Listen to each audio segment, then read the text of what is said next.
การรับปริญญาค่ะมีความเป็นมาอย่างไรนะคะและจัดขึ้นเมื่อไหร่นะคะวันนี้ค่ะเราจะพาท่านนะคะไปย้อนวันวานประวัติศาสตร์ของการจัดพิธีพระราชทานปริญญาบัตรครั้งแรกของประเทศไทยและของมหาวิทยาลัยสุโขทัยธรรมาธิราชกันค่ะ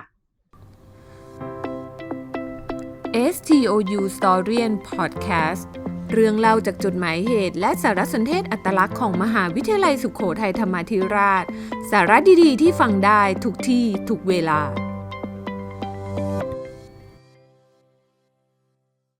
สวัสดีค่ะยินดีต้อนรับทุกท่านนะคะเข้าสู่รายการ STOU Storien Podcast ค่ะ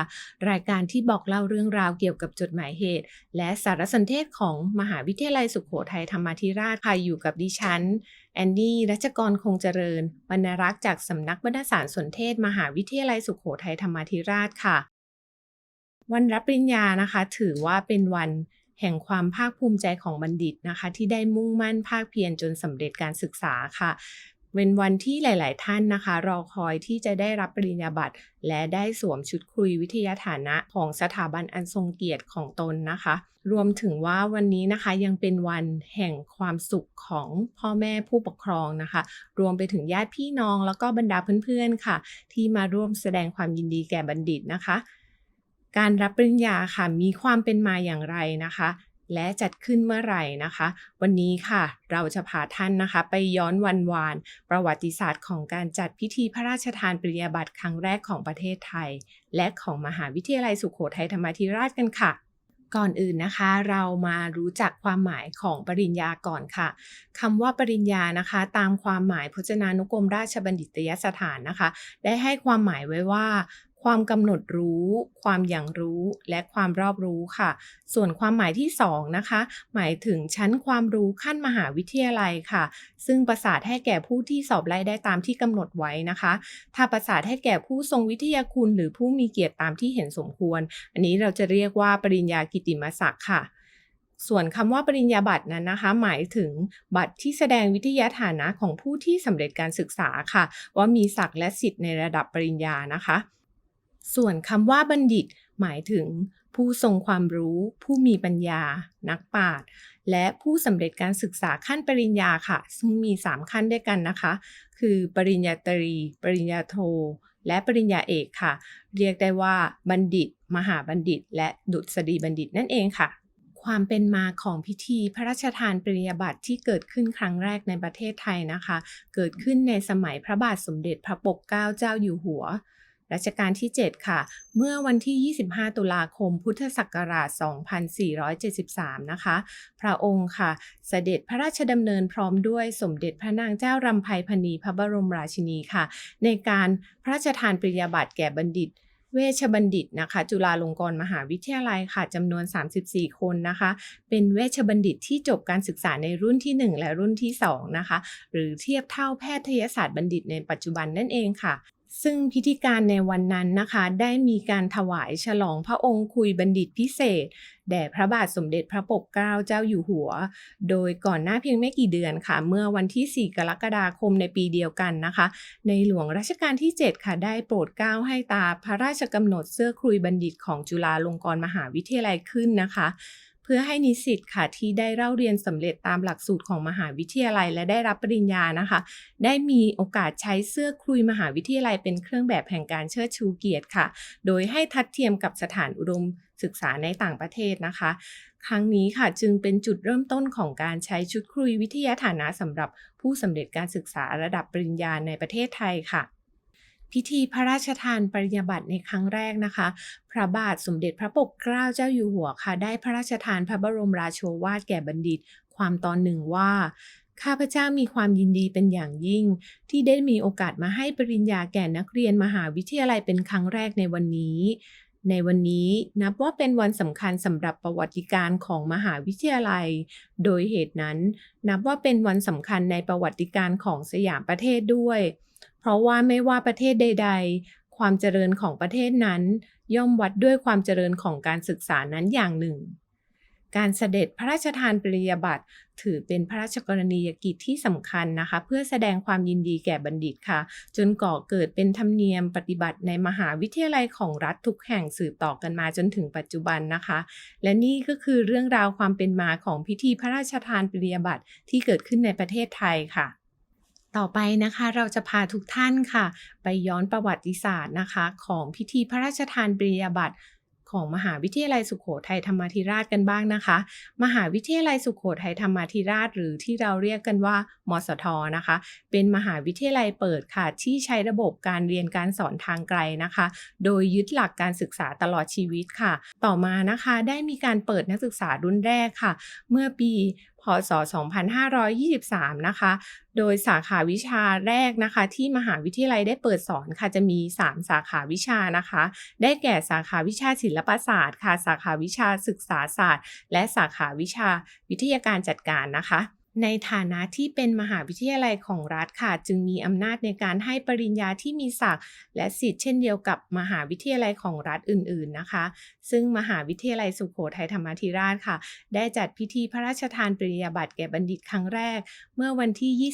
26-31 มีนาคมนะคะพุทธศักราช 2527 ค่ะเป็นเวลา 5 วันณอาคารใหม่สวนอัมพรกรุงเทพมหานครนะคะเป็นบัณฑิตปริญญาตรีรุ่นแรกค่ะประจำปีการศึกษา 2525 นะคะจำนวน 9,594 คนค่ะโดยได้รับพระมหากรุณาธิคุณจากพระบาทสมเด็จพระเจ้าอยู่หัวรัชกาลที่ 9 ค่ะเสด็จพระราชดำเนินมาพระราชทานปริญญาบัตรนะคะและทรงพระราชทานพระบรมราโชวาทความตอนหนึ่งว่าบัณฑิตของสถาบันนี้ย่อมจะต้องเข้าใจแน่ตระหนักถึงคุณค่าของวิชาความรู้หรือศิลปะวิทยาการทั้งปวงว่าคือปัจจัยสำคัญที่สุดในการสร้างความเจริญแต่นอกจากวิชาความรู้แล้วยังมีอีกสิ่งหนึ่งซึ่งทุกคนจำเป็นต้องมีคือวินัยเพราะวินัยนั้นเป็นพื้นฐานรองรับวิชาความรู้ช่วยให้บุคคลทรงความรู้อยู่ได้และส่งเสริมให้สามารถนำความรู้มาปฏิบัติการให้เกิดประโยชน์ได้ต่อมานะคะเมื่อวันที่ 13 มีนาคมพุทธศักราช 2528 ค่ะมหาวิทยาลัยสุโขทัยธรรมาธิราชนะคะได้รับพระมหากรุณาธิคุณจากพระบาทสมเด็จพระเจ้าอยู่หัวรัชกาลที่ 10 ค่ะเมื่อครั้งดำรงพระอิสริยยศเป็นสมเด็จพระบรมโอรสาธิราชสยามกุฎราชกุมารนะคะเสด็จพระราชดำเนินมาพระราชทานปริญญาบัตรครั้งแรกค่ะเป็นเวลา 7 วันซึ่งเป็นบัณฑิตมสทในรุ่นที่ 2 นะคะประจำปีการศึกษา 2526 ค่ะณอาคารใหม่สวนอัมพรนะคะและพระองค์ทรงพระราชทานพระบรมราโชวาทแก่บัณฑิตความตอนหนึ่งว่าบัณฑิตทั้งหลายเป็นผู้ที่ได้ชื่อว่ามีความรู้ความสามารถอยู่ในเกณฑ์สูงควรจะเป็นกำลังสำคัญในการพัฒนาบ้านเมืองได้อย่างดีด้วยการนำความรู้ความสามารถด้านต่างๆที่มีอยู่ออกมาใช้ให้เกิดประโยชน์สูงสุดพร้อมทั้งพยายามประสานสัมพันธ์กับฝ่ายอื่นๆบุคคลอื่นๆให้ดีที่สุดเมื่อทำงานได้ผลประเทศก็จะมีความเจริญมั่นคงและจะส่งผลถึงท่านทำให้ตัวท่านและครอบครัวของท่านมีความเจริญมั่นคงด้วยพระบาทสมเด็จพระเจ้าอยู่หัวรัชกาลที่ 10 ค่ะทรงปฏิบัติพระราชกรณียกิจในการพระราชทานปริญญาบัตรแก่บัณฑิตมสทมาอย่างต่อเนื่องนะคะตั้งแต่ปีพุทธศักราช 2528 จนถึงปัจจุบันเป็นเวลากว่า 37 ปีค่ะสำหรับใบปริญญาบัตรนะคะที่ได้มอบให้แก่บัณฑิตมสทในช่วงแรกค่ะจะมีความพิเศษก็คือข้อความในใบปริญญาบัตรค่ะเป็นตัวหนังสือลายมือเขียนแบบตัวบรรจงนะคะซึ่งเขียนโดยบุคลากรของมสทในยุคนั้นค่ะแทนการพิมพ์ด้วยเครื่องคอมพิวเตอร์นะคะ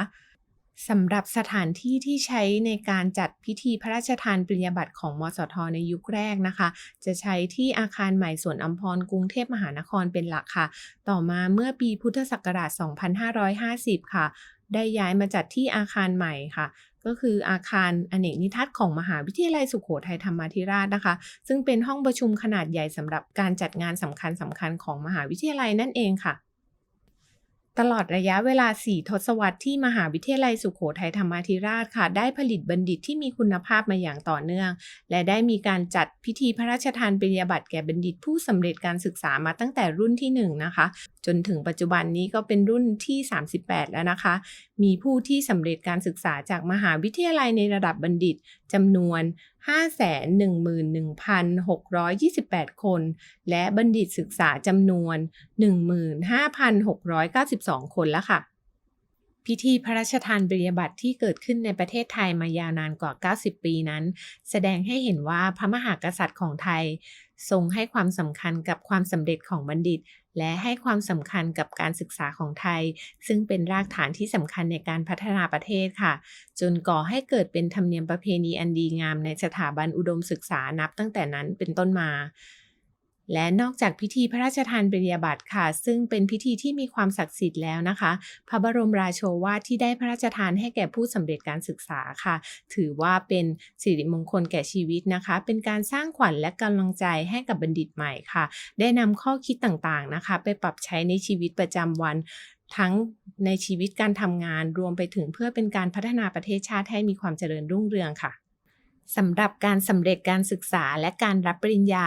จึงกล่าวได้ว่าเป็นจุดเริ่มต้นของบทบาทใหม่ของชีวิตเปรียบเป็นหมุดหมายที่สำคัญก่อนเริ่มต้นเข้าสู่โลกของการทำงานค่ะ